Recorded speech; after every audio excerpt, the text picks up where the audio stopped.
and welcome to the Scandinavian House at Cannes 2022.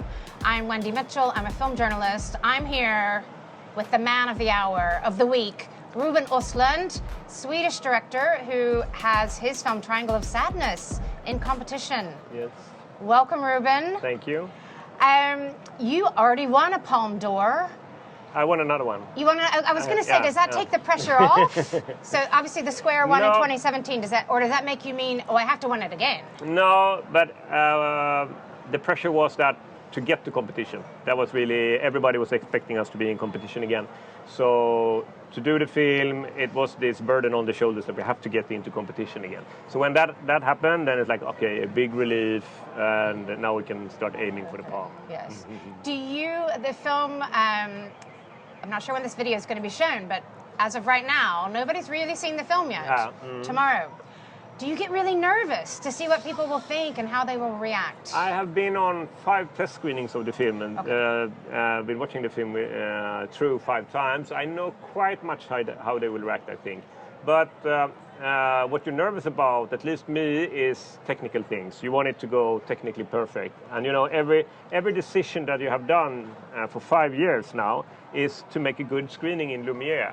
So everything is building up to this point, really. So. You want the sound to be perfect, everything. Yes, exactly. Okay. And we were just like 3 weeks ago, we were in Babelsberg in Berlin, and we're doing grading and mixing of the film. This film is about, or you correct me, but it's about this model couple. They go on holiday with these very wealthy people, and it's very much looking at the themes of how we value beauty and youth and wealth. And why was that sort of a topic or a setting that interested you? Well, my partner Sina, she is a fashion photographer.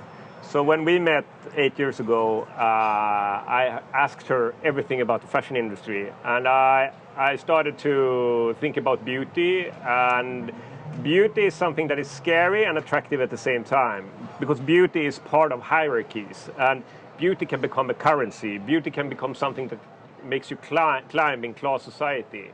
And that's the starting point of me deciding to focus on 2 models, a male model and a female model.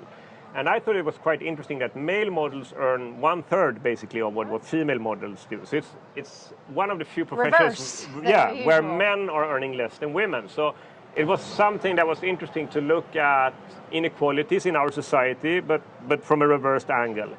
And then we follow, Carl and Jaja is the name of the main characters. They go on a luxury yacht. They get invited because of the beauty. And then the yacht goes under, and some of the guests, the models, and a cleaning lady from the yacht ends up on a deserted island. And suddenly all hierarchies are gone. And it turns out on the deserted island that the cleaning lady knows how to fish and make fire. So she ends up in the top of the hierarchy.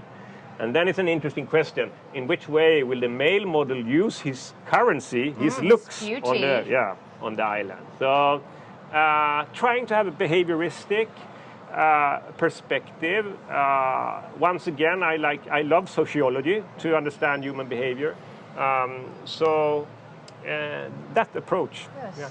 Maybe it's a little, I don't know if irony is the right word, but I can see some very large yachts here. There's some very beautiful people in Cannes. Yeah. Is it quite fitting that this is the world premiere where these are the people you're almost satirizing, some of these people? 100%.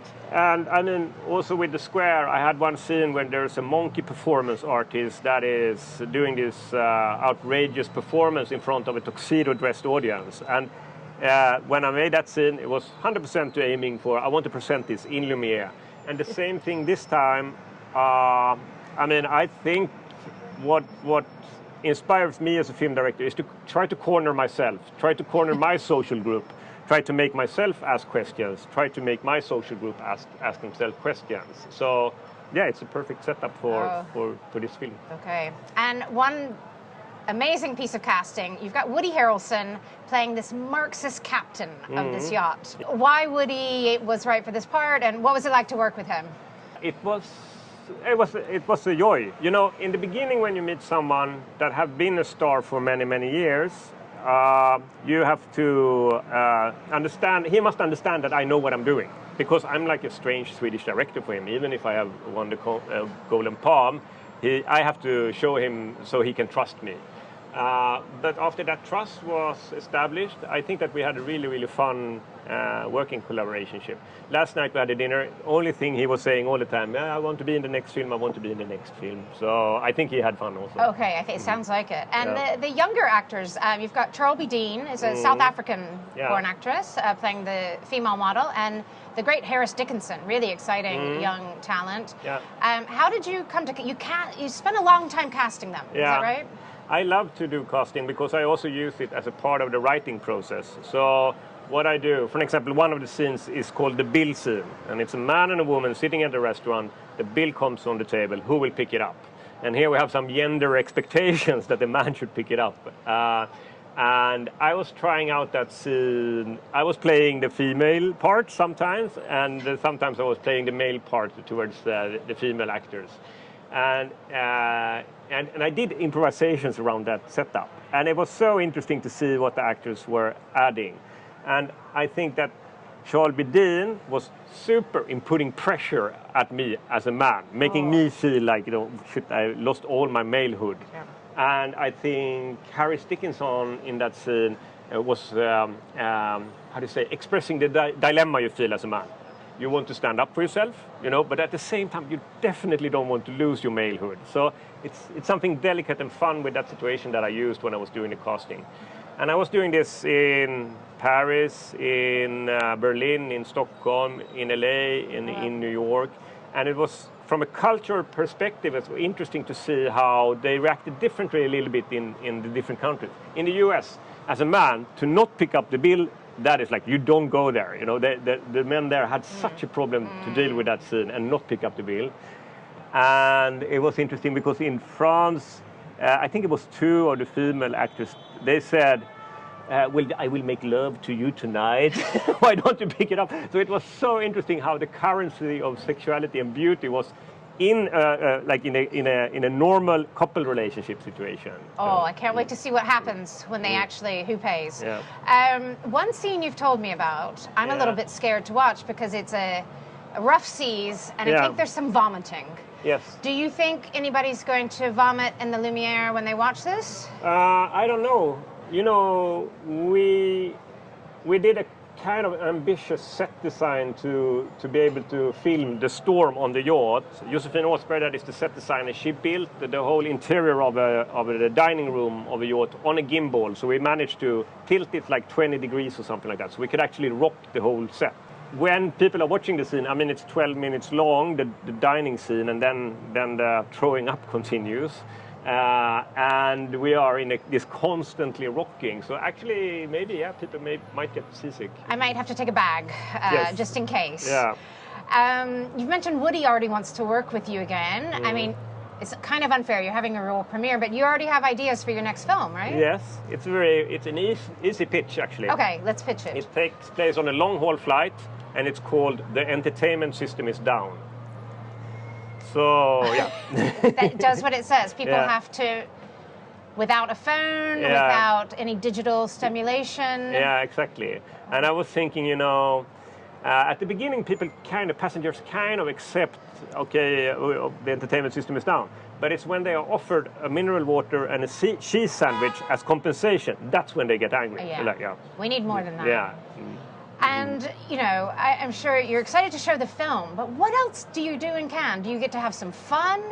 Do you have a favorite restaurant that you and Eric, your producer, go sit in? I enjoy to be in Cannes after the screening, a couple of days after the screening. Then you can relax, and then you can feel hopefully happy how things went. Now it's a lot of interviews, maybe meeting financiers for the next film. But after that point, I would say Tuesday or something like that, then it will be calmer. And I have a tradition with Erik and Kalle Boman, who I've been working with for 20 years now.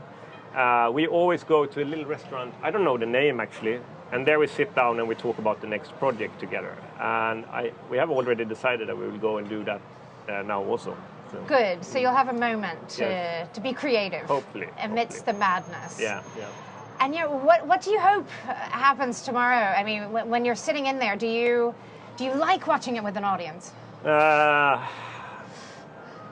but you're nervous, of course. as I said, I have done a lot of test screenings, so I know quite much about how the audience reacts to the film. But I hope for a good screening. You know, there are good screenings and there are screenings that are less good. And an audience that is... I want to create films that is a little bit dangerous, you know, so you don't know where they are going. So the audience have to be a little bit insecure. They have to be on their toes, because we don't know if the film going to take us like so far that we never expected it, or in which direction we are going. I don't want the audience to know that. So it have to be a certain kind of tension in the room where people are also feeling a little bit afraid. So I hope that we get that like presence of the audience and a focus of the audience also. I know you shot the film in Greece, part of it. Yeah. Obviously, just part of it. Do you think you've earned a holiday in Greece after Cannes? Will you go back? Take some time off? Actually, I live in Spain now, so so I will go back to Spain. You'll enjoy some Spanish sunshine. Yeah, exactly. Okay, you've earned it. Many years in the making. Yeah. Ruben, thank you for talking to us about Triangle of Sadness, and best of luck. Hopefully there'll be another Palme d'Or Thank you. at the end of the festival. Thank you. Thank you. Thank you. Thanks.